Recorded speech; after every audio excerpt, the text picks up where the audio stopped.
जम्मू काश्मीर येथे गेलेल्या पर्यटनासंदर्भात पर्यटकांनी आपल्या नातेवाईकांची सुटका किंवा त्यांच्याशी संपर्क साधण्यासाठी जिल्हा प्रशासन महत्त्वपूर्ण ते सर्वतोपरी सहकार्य करेल आणि यासाठी आपण जिल्हा प्रशासनाला संपर्क साधावं असं आवाहन सोलापूरचे कर्तव्यदक्ष जिल्हाधिकारी माननीय कुमार आशीर्वाद यांनी केलं।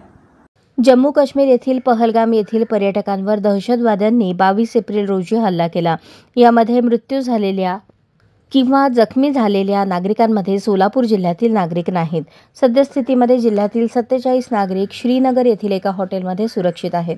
जिल्ह्यातील आणखी काही नागरिक जम्मू काश्मीरमध्ये पर्यटनासाठी गेलेले आहेत किंवा नाही याविषयीची माहिती टुरिस्ट कंपन्यांशी संपर्क करून प्रशासन घेत आहे। तरी जम्मू काश्मीरमध्ये पर्यटनासाठी गेलेल्या पर्यटकांच्या नातेवाईकांनी जिल्हा प्रशासनाशी त्वरित संपर्क साधावा असे आवाहन जिल्हाधिकारी कुमार आशीर्वाद यांनी केले आहे। जम्मू काश्मीरमध्ये सोलापूर जिल्ह्यातील पर्यटनासाठी गेलेल्या नागरिकांच्या सुरक्षेच्या अनुषंगाने जिल्हाधिकारी कुमार आशीर्वाद यांनी दूरदृश्य प्रणालीद्वारे सर्व तहसीलदार व प्रांताधिकारी यांची सकाळी बैठक घेऊन गावनिहाय पर्यटकांच्या याद्या करण्याबाबतचे निर्देश देण्यात आले आहेत। तसेच तालुका स्तरावरील टुरिस्ट ऑपरेटर यांच्या संपर्कात राहून पर्यटकांची नावे घेण्याबाबतचे निर्देश देण्यात आले आहेत। जिल्हा आपत्ती व्यवस्थापन प्राधिकरण यांच्यामार्फत संपर्क क्रमांक देण्यात आले असून जम्मू काश्मीर येथे पर्यटनासाठी गेलेल्या पर्यटकांच्या नातेवाईकांनी दिलेल्या संपर्क क्रमांकावर प्रशासनाला माहिती द्यावी।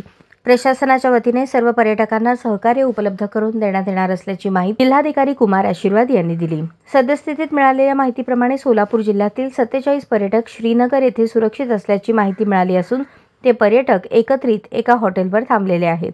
पहलगाम येथील दहशतवादी हल्ल्यात मृत्यू पावलेल्या किंवा जखमी असलेल्या पर्यटकांमध्ये सोलापूर जिल्ह्यातील नागरिक नाहीत। त्यामुळे सोलापूर जिल्ह्यातील नागरिकांनी घाबरून जाऊ नये। तसेच ज्यांचे नातेवाईक जम्मू काश्मीर येथे पर्यटनासाठी गेलेले आहेत अशा नातेवाईकांनी तात्काळ जिल्हा प्रशासनाशी संपर्क साधावा आणि त्यांची माहिती उपलब्ध करून द्यावी असे आवाहन जिल्हा प्रशासनाच्या वतीने करण्यात आले आहे।